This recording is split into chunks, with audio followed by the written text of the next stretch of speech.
রাজধানীর science lab মোড়ে কোটা বিরোধী আন্দোলনকারীদের সঙ্গে ঢাকা কলেজ ও মহানগর ছাত্রলীগের বিভিন্ন ইউনিটের কর্মীদের ধাওয়া পাল্টা ধাওয়া সংঘর্ষ চলছে।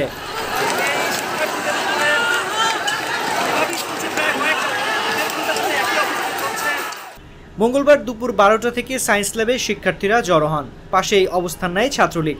এরপর শুরু হয় ধাওয়া পাল্টা ধাওয়া ও ককটেল বিস্ফোরণ।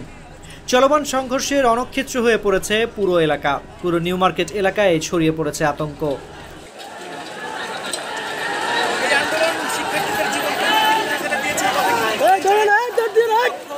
সংঘর্ষ শুরুর পর থেকে ওই এলাকায় বেশ কিছু ককটেল বিস্ফোরণের আওয়াজ পাওয়া গেছে।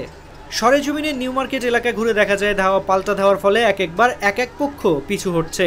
নিউ মার্কেট এলাকায় আসা লোকজন দৌড়াদৌড়ি শুরু করেছেন।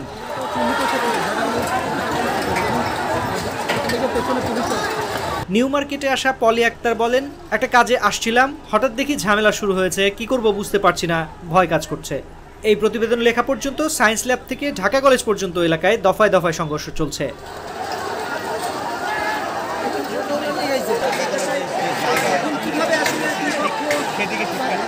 শিক্ষার্থী যারা